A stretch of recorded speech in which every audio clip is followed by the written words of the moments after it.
Welcome to the Lights Camera Pro podcast, where we interview entertainment pros about their careers and how they became successful in the industry. The secrets to their success here every week. Here's your host, Sean Ventura. Hey everybody, welcome to the Lights Camera Pro podcast. I'm your host, Sean Ventura, and I just want to say go to Apple Podcasts and Spotify and subscribe, rate, and review. Today we have a very special guest. Her name is Amy Hoerler. She's an actress who has worked with Burt Reynolds, and she has some stories about that. She's done a bunch of short films. She's got a lot of stories. It's going to be a lot of fun. I really like talking to her. Here we go. I'm here today with Amy Hoerler. Is that how I say it? Hoerler? Mm-hmm. Yeah. Okay, cool. She's an actress and she's done a bunch of stuff. She's going to talk about it. So, Amy, how are you? I'm good. How are you? I'm doing great. So you're in West Palm Beach? I'm so excited to be on. Cool. I am. It's 82 here. Very hot. I just walked my dog. Is it steamy down there? Yeah, the humidity. It's we're known for that, the humidity. So, but I'm used to it after all these years living down here. So, But I'm partial to warm weather. I'd rather have warm weather than cold weather. Right. Living in Washington State for a great many years, I don't miss the weather up there. Let's just put it that way. Right. Native Seattlite. So I have my coffee. Yes. Wow. Coffee at 2:00. Yeah. No, I was in Massachusetts and New York for many years, and I don't miss shoveling snow at all. So this is better. It's funny you say that because I lived in New York for 7 years.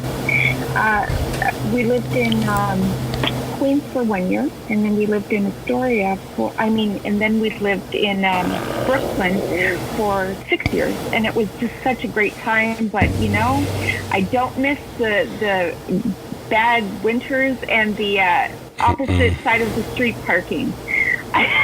Oh no! That was always the worst, right? So yeah, but it was a great city to live in. Oh my God, I miss New York so much, and that's where I got my start with acting, actually. Yeah, you've also done a lot of theater too. So we're going to talk about the films that you've done, the independent films and the shorts. But I love New York. Lived there for 12 years, and my kids love it now. They're 17 and 15, and we go every year. We're supposed to go this year, but because COVID, we didn't go. COVID, yeah. Yeah, we're actually going to Seaside Beach instead, which is down there in Florida next week. But would rather go to New York, but New York's a little bit shut down right now. I know. Yeah. So, Burt Reynolds. Can we talk about Burt Reynolds? Of course. You took a class that I worked with. Oh my God, and February. Oh, I got to hear these stories because I love him. I love Sharky's Machine. I love Cannonball Run and Smokey and the Bandit. All his movies, especially the ones with Sally Field. But he's such a great actor.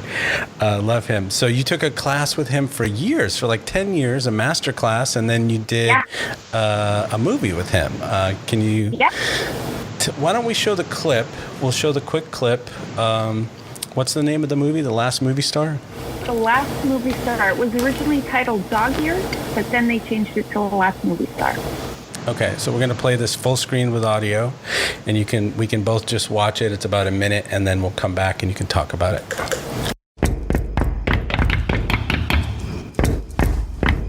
There she comes.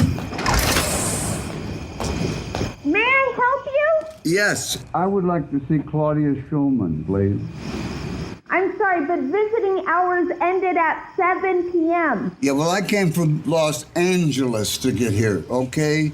So let us in. We'll just be in here for 5 minutes, all right? I'm sorry, but you'll have to come back tomorrow. Visiting hours begin at 8 a.m. You can have breakfast with her. No kidding. Yeah.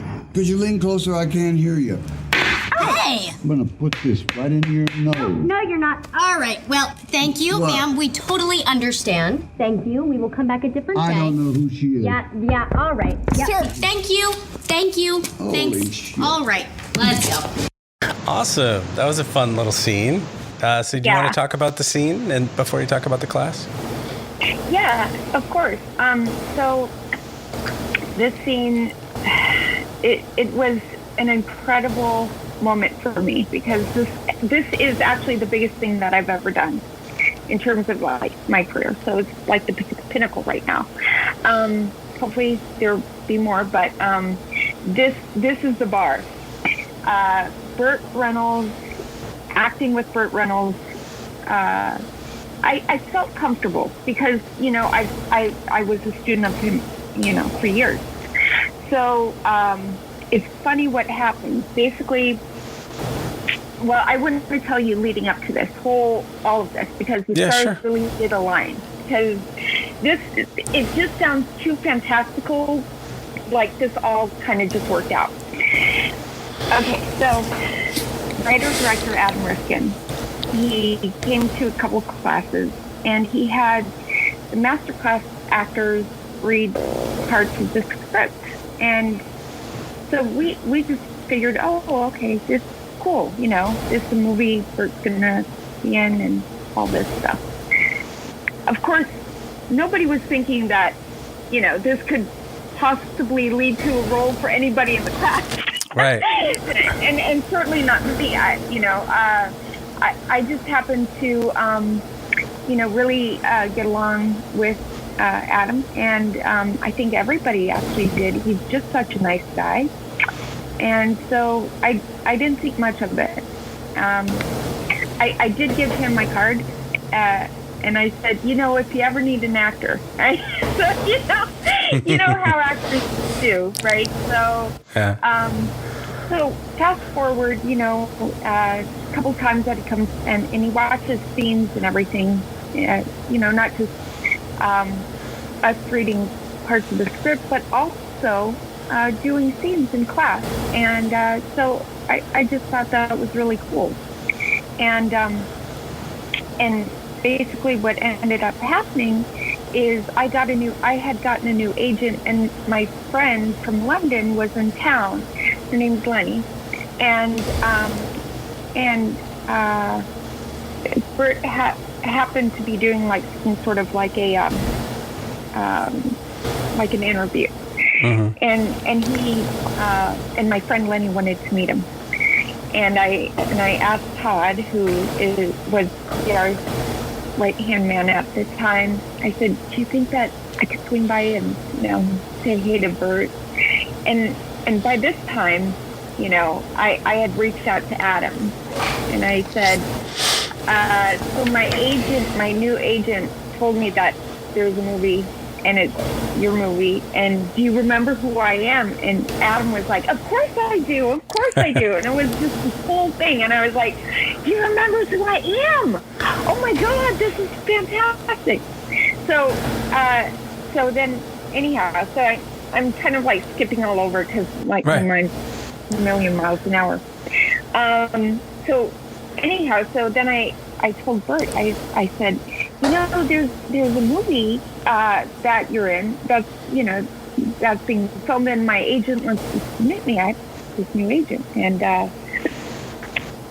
he goes, which one? I was like, oh, you know, I said, Dogyear. Oh, yeah. Well, and he quote, well, I'll put in a good word for you, kid. And, you know, this is coming from Bert because, you know, we had such a nice relationship. He was always so caring. He cared immensely for each of his students. So, you know, I just thought, oh, yeah, that's nice. But I just thought, you know, nothing really out of it. And then what happened is after I reached out to Adam, he goes, well, you know, I definitely remember you, and you should go for it. You know, have your agent, you know, submit you and everything. But in the meantime, here's the script, and pick a part that you want to submit your phone work. And I was like, wait, what is happening? he sent the script, and I read the script twice. And I must say, front to back, and I prayed to God and baby Jesus. I was like, please, this is all I want to do in my life is just to be in this movie, and then I'll be happy for the rest of my life. You know? And yeah. I played my cards. I was like, all right, I'm going to submit myself for like all the roles that I can. So I submitted myself for 3 roles, and I prayed on it. And I was like, I don't care, just anything. Mm-hmm. So then a couple of weeks later, Adam called and said, well, we got the part. I said, I did? Which one? And he says, well, you're playing the night shift nurse. Oh, and I was on a different class. I was on a different class, and I was like, oh my God, it's a movie. It's a Hollywood movie. Yeah. And just so pleased and so happy. And I told Bert, and he was ecstatic. He was so happy for me. And he said to me, and I will never forget, he said, well, the stars align sometimes, kid. And I just remember that because, the agent, Adam remembering me, Bert recommending me, possibly, I don't know, probably, just all of that. And it was like all in a neat package. And yeah, it was just, it was like a Hollywood movie. I'm just saying that you are, you're a great actress and you're very comfortable on scene. It's very easy to watch you. You know how when you see some actors, you're welcome. You see some actors and they don't belong there. Does that make sense? Like they don't look like they belong in the scene. They're out of place, or sometimes you see actors that are connected with the material. Yeah. Does that make sense? That's why I'm very choosy when I work on a project. When you look at a script, right, and you don't connect with it, there's something that kind of goes off in your brain, like, could I actually imagine myself? And I'm very strict about that with myself, because you have to believe 1,000% in what you're doing, because when you're in the scene, you are in the scene. You are that character. You have to strip all the way down. Like, for example, I'll give you a good example. I actually, I was offered to do a role in a film, and it had a leprechaun in it. Which is fine. Right. But I mean, maybe it's just, yeah. I think I like to work on things that I feel are more realistic and lend itself to reality and real life circumstances. Right. Let me ask you. I could draw from that more. Yeah. We have a viewer that's watching right now, and they said, his name's Paul Ringett, and he said, he's a friend of mine from high school, he said that interested in knowing what she thinks is the most difficult part of acting has been to her for so far.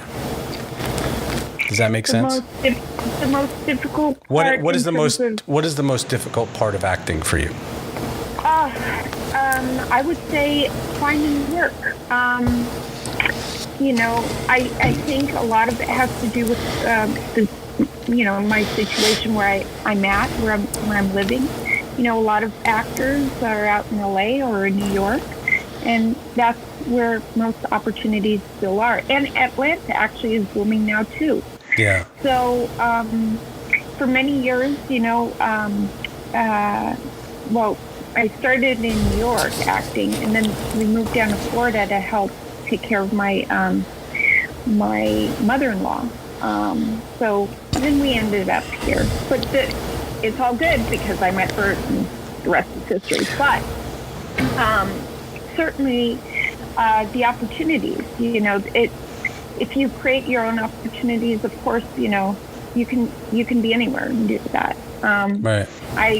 I happen to have a lot of ideas, but I'm not that great at I guess typing things down, you know, and putting pen to paper. So I sort of kind of you know, I guess I like to collaborate. You know, that's my thing. I love teamwork. You know, teamwork is it. It's, to me, I feel like, you know, I'm building something with other people, and it makes it all that more special rather than just doing it myself, I guess. Right. No, I totally get that. It's a huge collaborative process, and it is. It's really like going to Vegas when you make a movie. There's so many different people involved, and the composer and the actor and the director and the writer and the cinematographer, that to make it all come together and work in the editing room and have it make sense and have it be a great film is almost like lightning striking. It's a very, very hard thing to do. It doesn't happen often. Yeah. And to that end, I should say, so that, you know, I mean, for the most part, you know, you could come and together everybody and make a really great film. But if one cog is like out of sync, you know, it can throw the whole thing off. Yep. I mean, I've done movies that I read the script and I was like, wow, you know, this looks great. Do the film, dead. You know. So. You know, so let me ask you. That's heartbreaking. Yeah. Right. It is. It's a lot of work and time and money. But let me ask you about the scene. So you did the scene with Bert, and because he was your teacher, were you just really comfortable? Because that's what I like to ask people, that when they work with a huge star, I mean, he's a legend, that they get nervous and it makes it really hard. Oh, for sure. I think the only way that definitely did work for me, since it was my big break, you could say, was because I knew Bert, you know, BR. I mean, he's, you know, my mentor, my friend, my teacher. So it was easy. And his classes? I don't know really how I would have handled the situation had I not known Bert. Right. Because if it was someone else like Sean Connery or something. So many eyes, you know, eyes, you know. But it was such a great production to work on. It was incredible, I tell you. And he did make it easy, you know, for me to be there, to, you know, to be in the scene, in the moment, and to be able to work with him. But I will tell you one thing. He did challenge me. Okay. He did challenge me, and I will tell you right now, I had a small moment in my mind where everything could have gone tits up. But here's what happened. So I had my lines memorized to a T, front and back. I wasn't playing, and I remember when I got to the set, because my audition was quite different, right? My in the script it says that I open a door, right? That wasn't happening. When I got to the set, it was the sliding, right? The sliding doors, and so it wasn't like me opening a door, which is a totally different. So now I'm processing it and thinking, well, all right, so now I have to project so that he can hear me through the glass. Right. You make adjustments. And the great thing is years of improv, and I will tell any actor this, if anything, please do take improv classes, because it is a cornerstone of acting. You need to be able to learn how to fly. If you're in a situation where something goes left, then you go right. You know, you do the best you can, because as you know, working on a film, you know, anything can happen. Right. You know, prepare for a meteor to strike. Oh my God. Oh yeah. So so what happened was, and here's what happened. Bert had his teleprompter just in case, right? So he had his teleprompter over my shoulder. I had nothing. I have nothing. He comes, he says, "Hey kid, I'm going to throw you a couple curveballs." In my mind, I'm thinking to myself, please dear God, no, this is not happening. Don't do this, please don't do this. And he did though. He did. And I think he was testing me. He was testing me to see how I would do. Because when I auditioned for Bert's class, I was an improv student at the time. And pardon me, that's my dog coughing, so. It's fine. And I have a dog here too. I've got 4. So anyhow, so I was auditing the class, and one day, Bert says to me, he points at me and goes, "Hey kid," and he's pointing, and I said, because I was nervous as all heck, and I'm like, "Me?"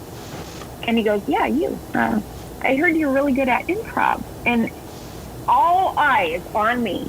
Everybody in master class looking at me now.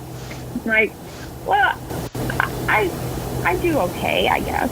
And I didn't know. I really had no idea what was happening. And so he said, well, let's give you a scene to do. And my eyes were like this at this point. I'm like, I really don't want to be here right now. And I was fully sinking in my seat. Mm-hmm. That feeling where you,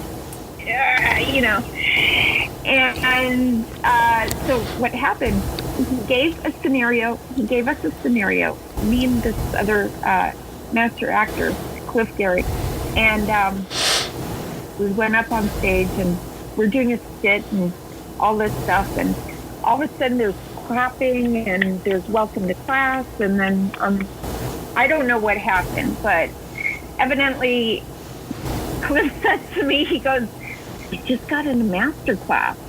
And I was like, oh my God. And then I did this, and I'm clapping for myself, and I didn't know what was happening. It was a blur. It was a blur. And Cliff was like, oh my God, that never happened. And I just remember being like dumbfounded, but I was so excited. And so I think that for dog years, I think Bert was just trying to see, okay, those improv classes, did they work? Did they take? And sure enough, they did. And but I do remember I called Adam over. I said, Adam, I don't know what to do. Should I? And he was like, just go with it. Just go with it. Whatever he says, just go with it. I found my way back to the script. I didn't get to do the really good punchline that I had. There was like a really good comeback line. Mm-hmm. But we made it work, and it was pure joy to do that movie, because it was Bert's last great big movie, and I was part of that history. And, right. And that's what you see on screen in The Last Movie Star. That was Bert. That was probably the most accurate depiction of BR that I think anybody, that loves Bert, that they'll see on screen. I mean, that was raw. That was pretty real. Pretty right. real depiction. And my good friend Adam Rifkin, he wrote it specifically for Bert. And I'm not kidding when I tell you that I read that script twice, back to back.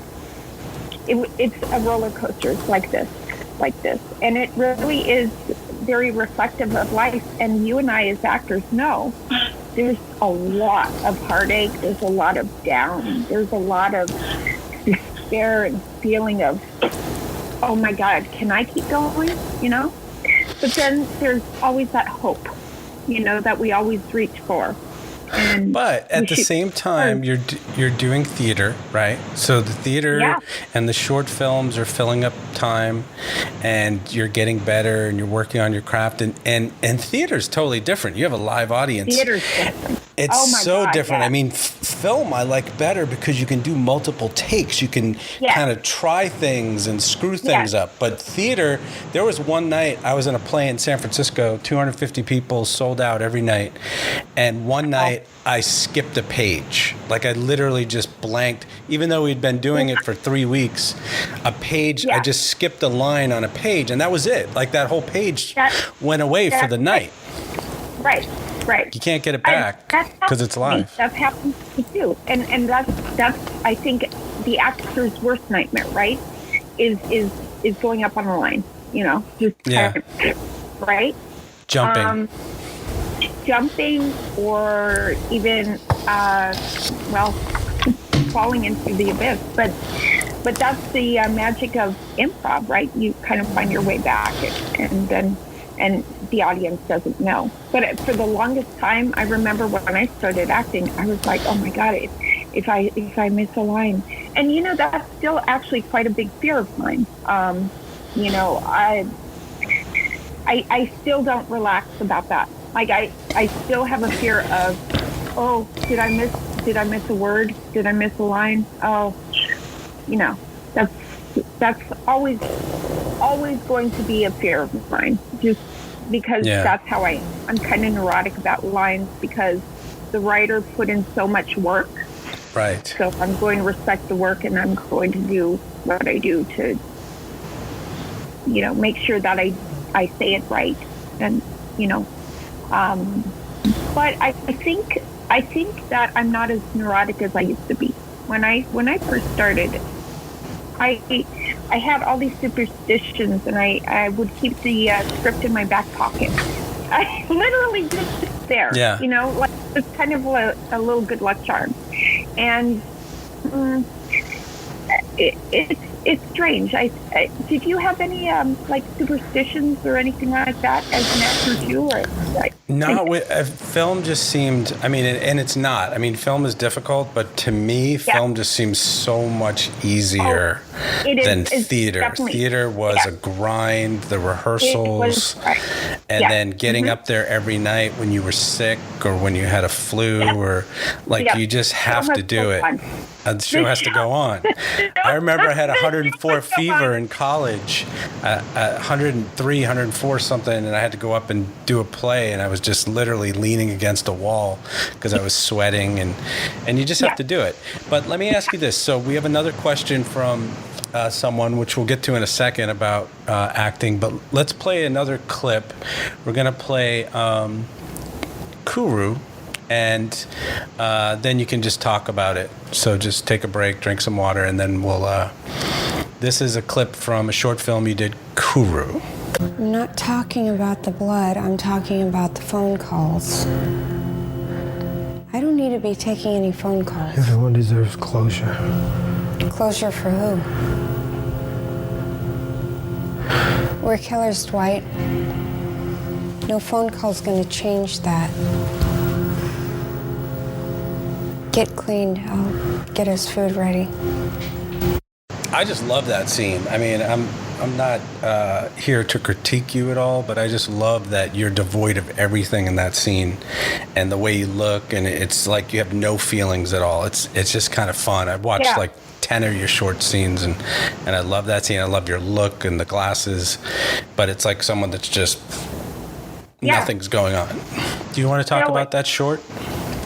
Sure. So that was the second film that I did with Jonathan Cordes, the Cordes brothers, and that went on to become a feature film. And I worked with them on 3 shorts, so it was cool. The last one I did with them was called The Horse and the Stag, and didn't really get a lot of play. I'm not sure what the deal was. I think that they were concentrating on the feature version of Kuru. But this film was really, it was heavy. It was heavy. And you're a serial killer, right? You and your husband are serial killers. Is that the story? It's about 3 siblings, And I play the eldest, and Mark Ashworth plays the middle child, and Thomas Alvarez, he played the cannibal. And that was actually the original title of the film, was The Cannibal. And really great concept. Just the characters were so heavy. And as much as I wanted to emote, I couldn't. The character was stoic. And I had to do that. So all the emotions that I was feeling was behind my eyes. And I would cry during the lunch breaks. To release all of that. Because the story is just heartbreaking. It's heart-wrenching. It's heartbreaking. Remember, there's a scene where I'm in the bathtub, and I tell the cannibal, I'm basically offering myself up to you because I'm dying anyway. I love you. It's the ultimate sacrifice. It just being in that situation, it took me a while to prepare for it because I just felt like it was so raw and so in my core that I had to bring up this feeling of offering everything up. Just really, because as bad as my character was, there was the rationalization that, this is my family and I will do anything for my brother, Right. I always ask a question that's kind of fun every episode. What is the greatest film of all time to you? Oh, it's such a cute dog. Oh, thank you. This is Cassie. This is my my eldest. Yeah, she's... How old is she? They're all besties. Cassie is 10 and a half. Okay. Yeah. I have Lila over here. You can't see her. I'm not going to move. I'm not going to lift up my computer, but she's 12. She's getting old. She's like a border collie. My favorite movie of all time? This is going to sound really silly, and I don't mean for it to, but I love It's a Wonderful Life. It's my favorite movie of all time. Of all time. There are great movies that I could list, but of all time, it would be that. And maybe it's because I watched it so much, I don't know. But I think it comes down to the fact that it deals with humanity at every level. It's the, basically the message of you matter, you matter. Okay, so let's go to Devil 13. It's just a quick clip, a minute and a half. We'll watch it, and then you can talk about it. So take a break. Here we go. Devil 13 is a short film or a feature? It's a short. Okay. Yeah. All right, here we go. Mr. Reed was bow fishing yesterday morning in the Flint River in East Point when he caught the behemoth. According to that's about a 48-pound catfish. So downtown. Hey, y'all got any cigarettes? Fresh out. Figures. Okay. Actually, you guys got a bathroom? Works. Back corner. Back corner. Cool.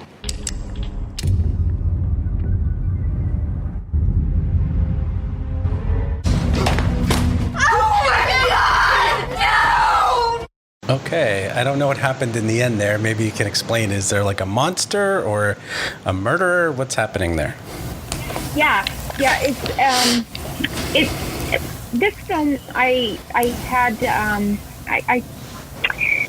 let me back a couple of it. This film it's a short, and I was contacted by the director, and I was really excited to play the part. And I had a small part, but it's still pretty good.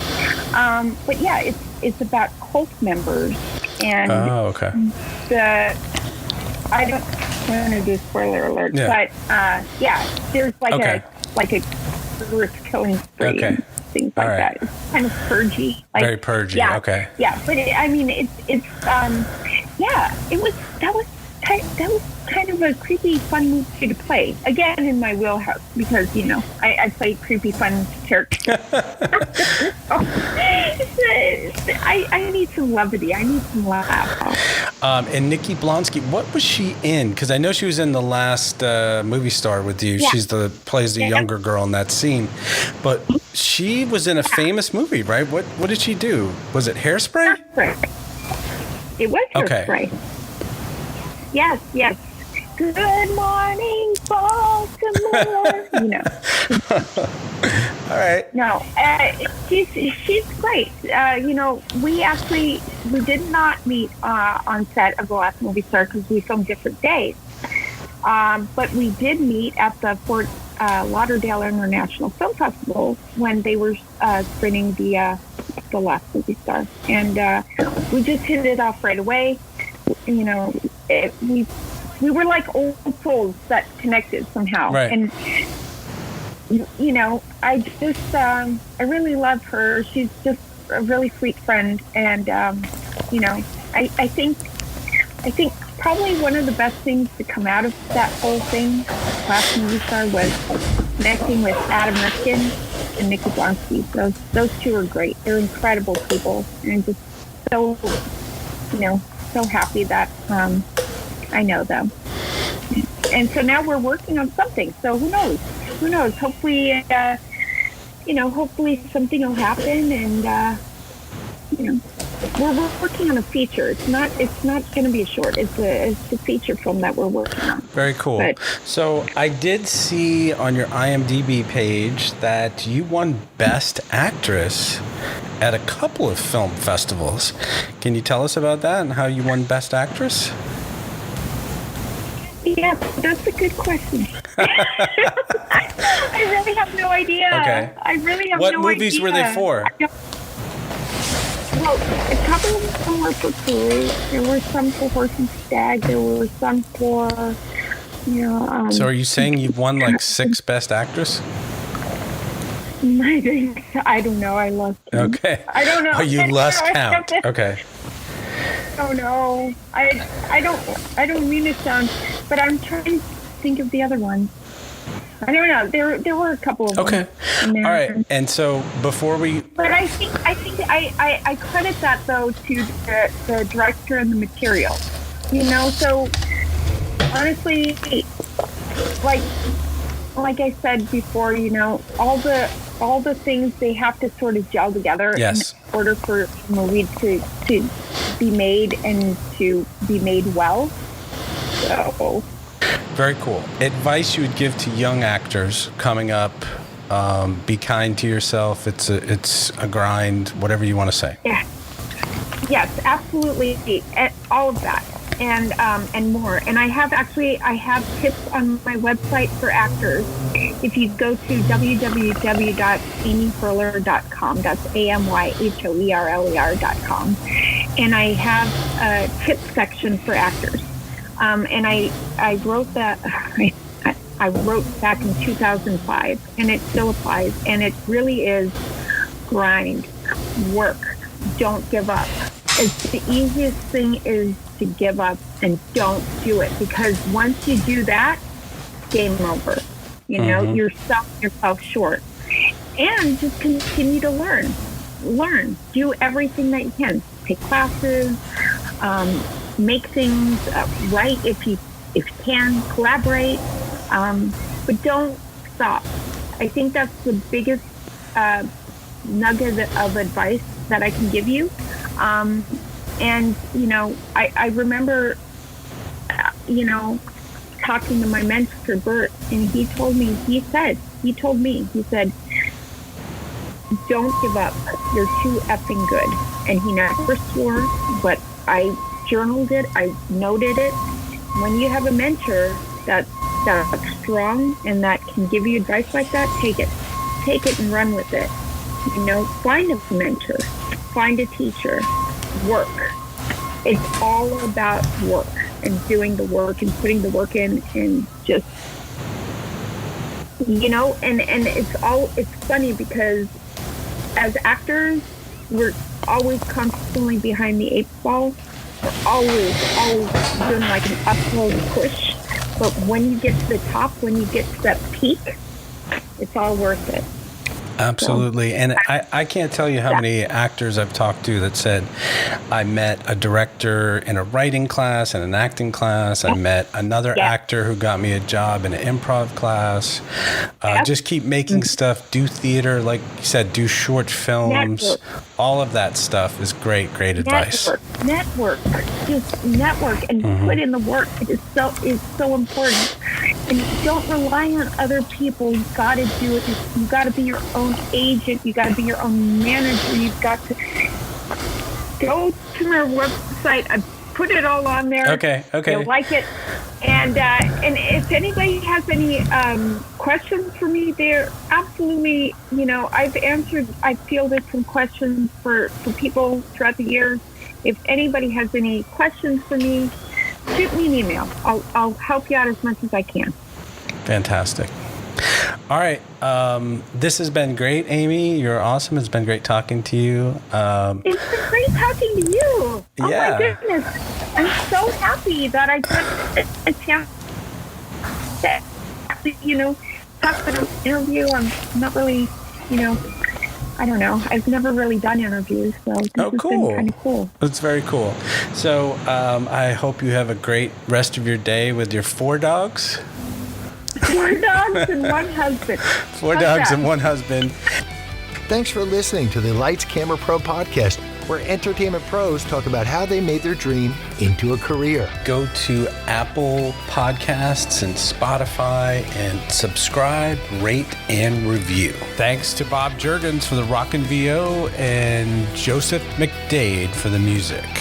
Next time we have a really cool thing happening. It is my review of the series Ratched from Netflix. I do the review with Tia Fabi of Geek Vibes Nation, and it is so much fun. It's our first review. We end up doing some more. Check it out next time.